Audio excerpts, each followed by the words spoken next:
This video is brought to you by patreon.com/worsttake. Get access to exclusive live streams and Discord servers, on-screen shoutouts, and early access to some videos when you join now. Help make sure that we can continue to make content like this by supporting the Patreon. Links are in the description down below.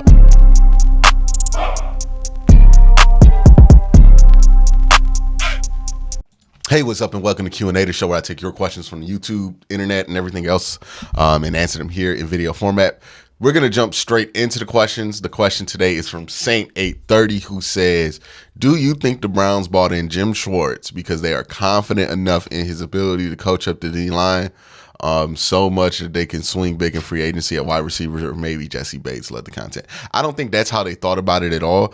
I think they were thinking about this as, hey, who's the best and most competent defensive coordinator that I can get? Who's going to be the guy that's going to be ready day one? That's going to be Jim Schwartz. Now, do they feel like he's going to be able to help some of the guys on the roster with more experience coaching? Absolutely. That's why you would hire any coach to be defensive coordinator. You don't hire anybody to be defensive coordinator. You don't think they can help a bad situation there on the defense, right? Like, if you don't think a defensive coordinator can impact that situation, then why would you hire them? But would they be so, I would even say confident, because having confidence is something that, like, there's no way to actually have a basis on. That's just kind of arrogant, right? If you're like, oh, we hired Jim Schwartz, so magically the defensive line is going to become magnitudes better. It's like, it might get better, but it's not going to become magnitudes better. I don't think they're arrogant enough to rely on that. I think they're going to add in some defensive players. Now, will it be the big names? I don't know. I have no clue, but they're going to do something there. And I know everybody's falling in love with this Jessie Bates thing, and we'll talk about that, but I don't get it with Jessie. The next question comes from Card Sharks, who says, hey, Q, with all the buzz around the Browns trying to sign Jessie Bates, do you feel like CJ Gardner-Johnson, Jordan Poyer, or even Tashawn Gibson? I feel like those three would be cheaper and or better options than Bates, but I want to know your thoughts. Keep up the great work. Man, Jessie Bates is like, I am on the record, and look, I haven't just been saying this since free agency. I've been saying this, you can go back 2 years ago to the 2020 season, and I had this opinion of Jessie Bates. I feel like the tape backs it up, and there's some plays on tape where Jessie Bates, look, he has incredible speed. He is very quick, and he can be impressive at times. But his play style is so reckless that you're going to give up a lot of big plays if you put him in a position to make any big play. So I just don't think it balances out with him. I think he is the kind of guy that, like, strikes out a lot, and maybe he gets a couple home runs, but ends up not being helpful because his plus or minus isn't going to be great. Because as many times as he makes a good play, he will make a bad play that will cost you big chunks of the field. And I think that's why Cincinnati is not interested in keeping him, and never really was interested in keeping him. And I don't know if the market's going to be as hot on him. I think he's kind of hyped up.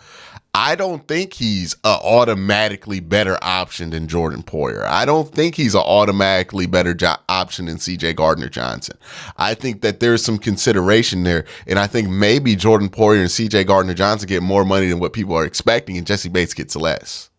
But we'll see how the market plays out. These are just my personal feelings on my evaluation on Jessie Bates. I'm not a big fan of him. If you're a big fan of him, that's cool. But, like, I am not pounding the table to put Jessie Bates in the Browns uniform. If it happens, it happens. But I'm not punching the table for that. Jason Rich with this question says, hey, Q, great content. Keep it going. Last season, watched DPJ improve every game incrementally. What are the odds by the end of the season that DPJ takes a number one role from Cooper? That's just not his skill set, to be honest with you. Like, I don't think he's going to be a number one wide receiver because he just doesn't have number one wide receiver skills. And that's like the explosive speed, big playability. Like, he's a great number two, and I think he'll be a number two.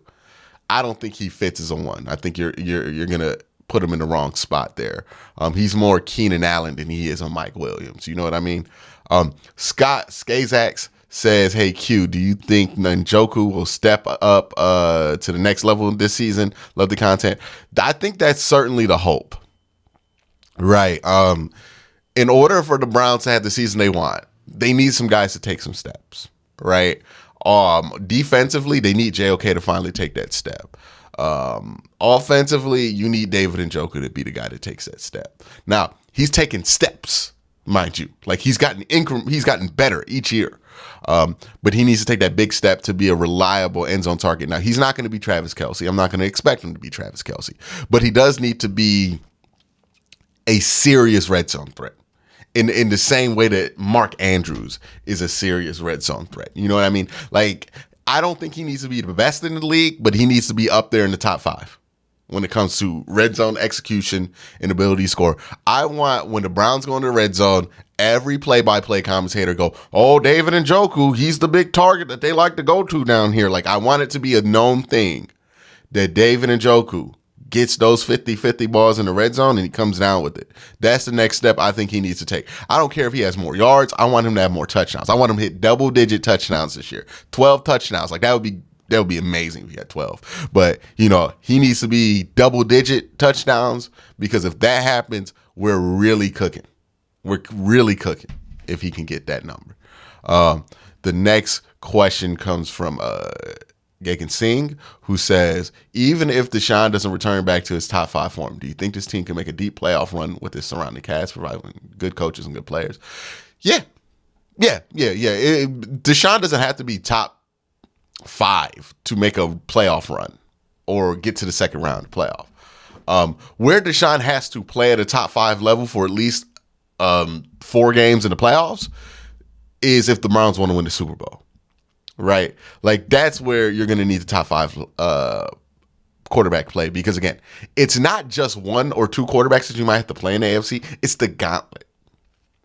And when you have the possibility that in the first round, you could play Josh Allen. And in the second round, you could play Joe Burrow. And in the championship round, you're playing Patrick Mahomes. What that means is that for 3 weeks, you're going up against excellent quarterback play. And you need to be able to hold your own with excellent quarterback play, with countering it with excellent quarterback play. Need 3 straight weeks in the AFC of that. It's why some quarterbacks can get to the Super Bowl in the NFC because there's 1 or 2, and some quarterbacks can't do a damn thing in the AFC. That's the gauntlet. And if Deshaun's playing at a top 12 level, we can get through 1 game, maybe 2, but we ain't getting through 3. If he's playing at the top 5 level, we got a chance to win them all. But that's the difference, right? Top 5 means you can win the Super Bowl. Top 10, 12 means you can have a fun season. That's the difference. It's going to be up to Deshaun to see what he does. Matika Muhammad with this question says, are the Browns turning the corner as a laughingstock franchise? I've talked about this before, and anybody who has like inside, like who talks to people inside the league, and it's so interesting that the perception of the Browns within people who work in the NFL versus the perception of the Browns like from people outside of it are 2 massively different things. And I think this is why Jimmy Haslam has no interest in getting rid of DePodesta or Andrew Berry or Kevin Stefanski at this point, because he, more than anybody, has seen that difference of respect when it comes to the Browns. Now, people like talk out the side of their neck about Deshaun's contract, but that's because they just cheap. And I think Jimmy realizes that that's just being cheap, and people being cheap the way they talk about that, because they don't really talk about that behind closed doors about that contract. But when people talk about the Browns and the people who run the Browns, they talk about them in high esteem with like a level of respect, right? People respect DePodesta behind the scenes in the football world. I know like Tony Rizzo don't respect him, but Tony Rizzo's opinion, like kind of irrelevant. It is as relevant as my opinion when it comes to DePodesta, which means it means nothing, right? Like that doesn't really do anything for anybody in the NFL, what me or Rizzo thinks. But behind closed doors in the NFL, yeah, they respect DePodesta. Andrew Berry might be one of the most respected front office people in the NFL. Like if they let go of Andrew Berry would get a promotion somewhere. He would be the president of football ops somewhere, and that would happen almost immediately. That's the level of respect Andrew Berry has, the level that he's coveted at around the league. Like, people really think that he's one of the best and brightest out there. Very young guy. They talk about him as if he's like Ozzy almost, like the next guy in line to be that level of GM. Like, it is a level of respect there, and you could tell because every time he has somebody underneath his wing, that person gets hired quick, to the point to where he's gonna probably be the tree in which the first female GM gets hired out of, because that's how respected Andrew Berry is right now in his tree, that like everybody's getting jobs and people are willing to overlook things that they usually held them up for reasons that I don't even think are good, right? Because like you look at like the number of GMs of color, like a lot of the, like, what I think one came from Andrew Berry's tree. Like they're coming. It's coming from Andrew Berry's tree. That's how respected it is that they're willing to overlook things that they did not overlook in the past, in order to hire him. So Andrew Berry, very respected. And I think players really like Kevin Stefanski's offense. Like, I think there's some players who it's not for, but I think the players who it's not for, they just don't like West Coast offenses, period. And if you don't like West Coast offenses, you're not going to like any coach that does, even Kyle Shanahan. So there's some players who prefer spread, but a lot of guys think that Kevin's pretty good coach here. Like, it's a well-respected team around league circles. It's just they haven't won enough to have that respect in the fan base, and that's fair. They need to win more. All right, this question from Mike C. Rodriguez says, it was a cliffhanger at the end of your last Q&A video. It's March 15th of your Andrew Berry. Who's the first player? And what is your pitch to that player? All right. Thank you guys for watching Q&A. This is good.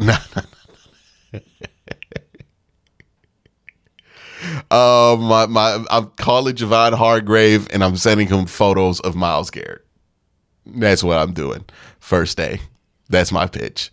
Here's Javon Hargraves. Here's a boatload of money. And then here's who you playing next to, Myles Garrett.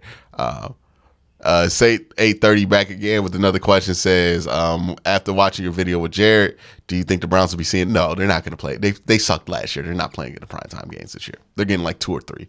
They sucked last year. When you stink, you're not going to get a lot of primetime games. But that's it for this Q&A. You guys have a great day. Have a good night.